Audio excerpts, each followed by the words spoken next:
Welcome to Jay Lanew's Storytime. If you like the content you're about to hear, hit the like button and subscribe. Now let's get to the stories. A Healing Moment by Jay Lanew. It was end of the day. Charles was tired and wanted to go home. He knew he couldn't. Vicky made him promise he would go to the meeting tonight. She insisted for him to go and offered to drive him. Knock knock. Are you still driving me? Vicky looked at from the monitor and smiled at him.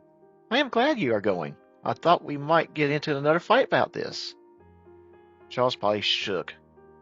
Vicky might be a friend, but after Joyce's death, she did push Charles to do what's best for himself. She called it tough love. Charles did realize he needed that stubbornness to help him steer in the right direction. No, I think I learned my lesson by now, Charles said with a smile. Good. Did you eat today? No, and I'm hungry. I only had an apple. I'm hungry too.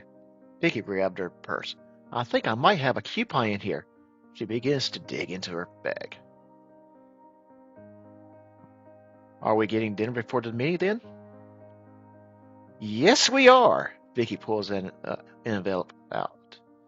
Here we go. BOGO. We're going to Country Barrel. Charles smiled. You're the boss. I guess you'll take me home and pick me up in the morning. Of course. Now let's go. Vicky and Charles walked downstairs. Vicky unlocked her car doors with her key fob. Charles opened the door and saw that she had her umbrella in the passenger seat. He placed the umbrella in the back seat and sat in the car.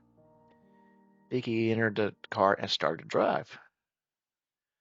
After a few minutes, Charles turned the radio down.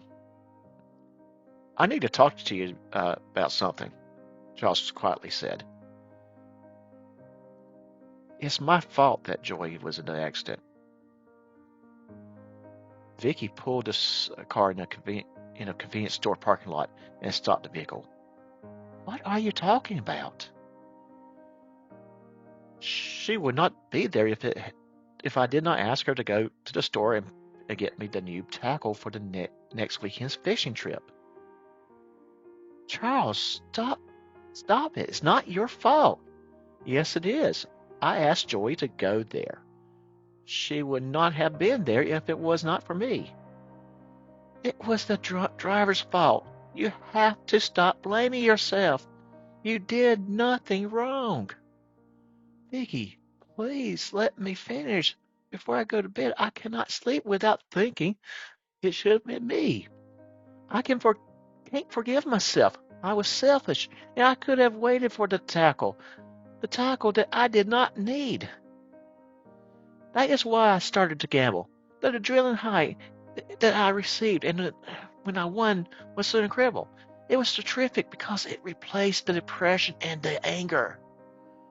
Charles, you didn't know. Know what?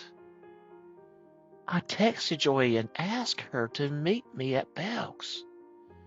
She said yes and was going to see if you wanted anything from the shopping center. Charles then remembered Joy did ask him if he wanted anything while she was out. If anyone should feel guilt, it should be me. It was my idea to have a ladies' day out at the shopping center. This is why I make sure you are doing what is best for you. I failed you too much already. You cannot afford me to fail you again. Failed me? I should have done more to stop your Velocity trip with Todd. I knew it was not a good idea, and I did not try hard enough to stop the trip. Next thing I know, you were going every weekend. You started to lose your bets. You had to sell your Harley Davidson, your boat, your brand new truck, and your house. I failed you, and I failed Joy. Charles looked into Vicky's eyes. She was crying. Vicky, you never failed me. I don't think you could have stopped me from going to Biloxi. I needed to fall to seek the help I need to heal from Joy's death. Promise me you won't blame yourself about my problems again. I promise. And you promise me you won't blame yourself for Joy's death. Blame me if you have to, but don't blame yourself. I won't blame you. I'll blame the drunk driver.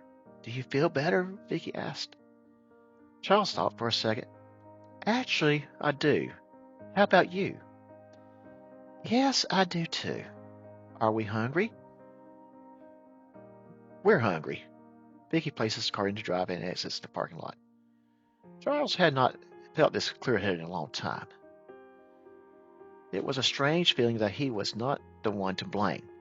Charles thought that he can now forgive himself, although now it was not needed. He was now concerned about Vicky. She admitted that she blamed herself also, and Charles could see that she did feel guilty for Joy's death. He should never blame her, but he will never blame Vicky. I'll I'll admit it feels that a ton of bricks has just removed from my shoulders, Charles said. Good. You still have a ways to go. It's a start, and I am happy you told me how you were feeling. I know that is a lot to carry in your heart. How about you? Would you ever admit it to me your text? I don't think so. I had lost one good friend in the accident. I was afraid would lose another if I told you about planning the shopping trip about that shopping trip with her. Charles stopped and digested what Vicky had just said. Yes, back in May when Joy had died, he would blame Vicky. He wouldn't probably want to talk to her. She feared losing someone else in her life. He could not fault her for that, and he was glad that she did withheld that information. Talk to me if you need to, Vicky. I don't want you to walk around with this on your mind too much more. I will listen. Vicky smiled. I will, and you do the same. I think it's the first time we've talked about Joyce's accident since it happened. Vicky pulled into Country Barrel's parking lot. Charles' head hit the passenger side window as the sun bumped the car when it ran over the curb. She parked her car and immediately opened her bag. A moment later, she pulled a tissue out of her giant pocketbook bag. Here, take this. Dry your eyes, she said to Charles. He complied. She then pulled a second tissue from her purse and patted her eyes. They exited the vehicle and started walking to the door. Chuck, hold on. Charles stops and turns to Vicky. She hugs him. Thank you for sharing with me. I know it was tough for you. Now let's eat.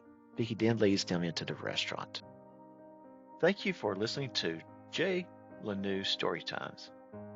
If you have stories that you would like to share, email them to j.lanou.stories@gmail.com.